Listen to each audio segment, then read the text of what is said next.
As inúmeras mudanças sociais e tecnológicas ocorridas na sociedade brasileira nos últimos anos impõem uma necessidade premente de atualização do Código Civil. Quais são essas demandas e novos fenômenos que justificam essa iniciativa?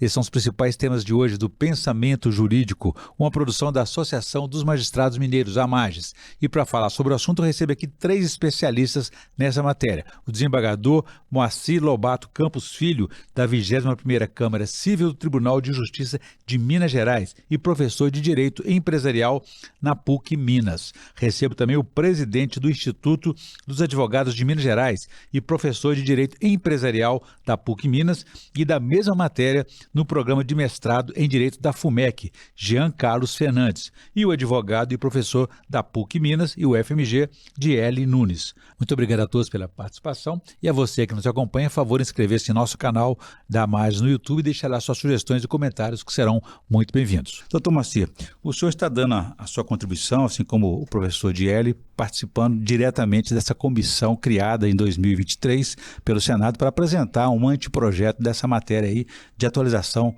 do Código Civil. Que mudanças o senhor destacaria na sociedade que justificariam essa demanda? Bem, em primeiro lugar, eu imagino que há uma questão cronológica a ser vista. Muitos criticam uma alteração do Código dizendo que, uma vez editado em 2002, nós teríamos apenas 20 anos de vigência desse Código e que, portanto, haveria alguma precipitação em revisá-lo e atualizá-lo agora. O nosso entendimento é no sentido contrário, porque, na verdade, esse Código veio discutido, formatado, concebido nos anos 70 do século passado, com a condução do ilustre jurista professor Miguel Reale. Portanto, nós temos 50 anos de modificações e numa época em que o mundo jamais experimentou tantas e tão profundas mudanças quanto as de agora. De modo que me parece, e acho que esse é um pensamento de todos os que estão vinculados a essa iniciativa, de que é oportuna e é tempestiva. E são muitos os temas que foram debatidos e que serão ainda, obviamente, debatidos no Parlamento, que é o foro mais importante de deliberação para a formação ou modificação de qualquer texto de lei. A mim, me coube, junto com outros grandes 4 nomes do direito empresarial, professora Paula Forgione, titular de Direito Empresarial da USP, professor Daniel Carnio, o professor Flávio Galdino e, mais ainda, o Dr. Marcos Vinícius Furtado Coelho, ex-presidente da OAB, nos coube a tarefa de promover uma atualização do direito empresarial. E o nosso trabalho buscou ser simplificador, facilitador dos negócios que são impulsionados e que, em última análise, eles é que, de fato, movimentam a economia no Brasil. Contribui para a economia, né? Contribui no sentido de fazê-la girar. De facilitar e que os e da negócios, segurança também. Sim, e que os negócios encontrem um ambiente adequado, baseado em 2 princípios fundamentais. A segurança jurídica e a previsibilidade, para que esse ambiente de negócios possa se desenvolver, e mais ainda, a jurisprudência já consolidada do Superior Tribunal de Justiça, porque um código jamais é de vanguarda, ele não conta alguma coisa para ser inovador, ele consolida aquilo que vem sendo objeto de discussão. Claro que nós teremos aqui oportunidade de ver e ouvir inovações que são necessárias, como, por exemplo, na área de tecnologia. Exatamente. Né? Mas isso não significa dizer experimentalismos. De modo que há um sentimento nosso de satisfação com o trabalho até então desenvolvido. Por isso, atualização, né? Exatamente. Professor Diele, o senhor também integrou essa comissão de juristas, civilistas, né, do Senado, aí, criada em 2023, e uma empreitada dessa magnitude, imagino que ela tem um caráter plural, né, vai a uma reunião de pensamentos diferentes. Foi possível, o senhor enxergou que foi possível um diálogo entre as diversas áreas, como família, a parte tecnológica, regulação de empresas, herança, propriedade, direito digital, como é que o senhor viu essa composição? Orion, primeiramente agradecer aqui o convite, sempre uma honra estar aqui na Amages, e sem dúvidas houve sim essa possibilidade, até por conta da condução do presidente, do vice-presidente, o ministro Luiz Felipe Salomão e o ministro Belize, que promoveram, inclusive, um ambiente extremamente democrático, e o grupo de quase 40 juristas teve uma oportunidade, inclusive, de fazer uma série de audiências públicas, de fazer uma série de eventos para ouvir a comunidade científica, e durante esse período se viabilizou exatamente essa possibilidade de fazer exatamente esse ajuste. E, além disso, ao final da própria consolidação do texto, depois que ele passou pelos relatores, que também são grandes nomes do direito civil,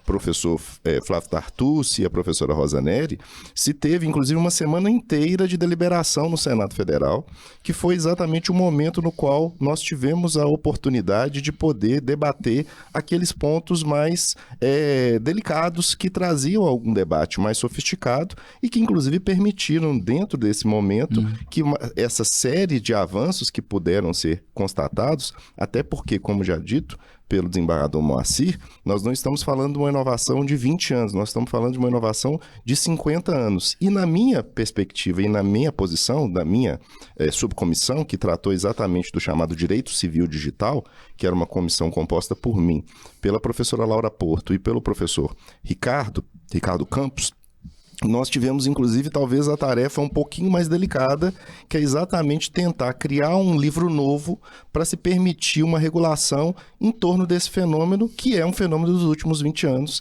que é o fenômeno da sociedade em rede, da sociedade digital, e de todas as interações jurídicas e de todos os riscos que esse ambiente de contínuo conviver digital e presencial, uma vida que nós costumamos falar que hoje é on-life, ela é meio digital, meio presencial, ela se torna essencial de se discutir e de se regrar uma série de aspectos, porque é evidente, nós vivenciamos um ambiente de polarização, de debates às vezes acalorados e de riscos que podem colocar e criar situações delicadas envolvendo as crianças, envolvendo o próprio ambiente digital, envolvendo novos direitos e novas situações jurídicas. Nós vivenciamos todos os dias, por exemplo, a situação da gente ver uma nova tecnologia e todos os debates, por exemplo, envolvendo a inteligência artificial, o uso da inteligência artificial para criar, inclusive, avatares. E isso, obviamente, traz a necessidade dessa atualização. Quer dizer, além de atualizar, tem que pensar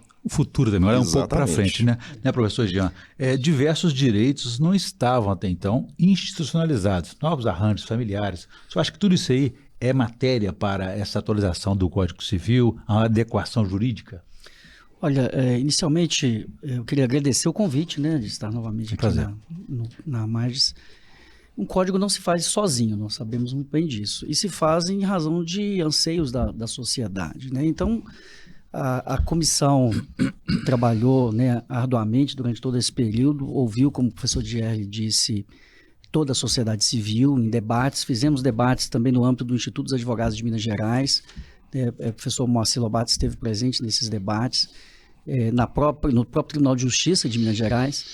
E todas as inovações, num primeiro momento, elas trazem um certo desconforto, né? Até que isso seja maturado, né, dentro das comissões, dos responsáveis por colocar o projeto para frente. No que diz respeito a, especificamente, matérias, né, dentro do Código Civil, como inovações, como disse o professor Dierle, do direito digital, mas matérias que precisam também ser simplificadas, né, especificamente do direito de empresa. E a simplificação traz segurança jurídica, traz previsibilidade, né, dentro da área do direito empresarial. Isso para nós é muito, mas muito, muito importante. Então, eu penso que o código ele vem se adequar a uma nova realidade econômica e social. E uma realidade econômica e social que exige avanços, né? E se os avanços serão avanços graduais ou avanços que tendem a permanecer por longos tempos, né? Como o professor Macico destacou a questão de tempo de vigência de código, né? Então isso a gente espera que o código responda ao que a sociedade anseia neste momento. No que diz respeito especificamente ao direito de empresa, que é o capítulo que está no Código Civil do 966, a partir do artigo 966, nós temos a expectativa de que realmente as questões sejam simplificadas para permitir o exercício de atividade econômica de forma mais célere, eficiente, sem custos adicionais, né, que possam desestimular o empreendedorismo. Então, essa posição ela é marcante no Código como direito empresarial, que é o direito cuja função é estimular o empreendedorismo. Isso já está lá no artigo 75 da Lei 11.101, e o Código expressamente traz essa questão em torno do empreendedorismo. Então, essa é a minha, né, visão e expectativa com relação ao novo Código.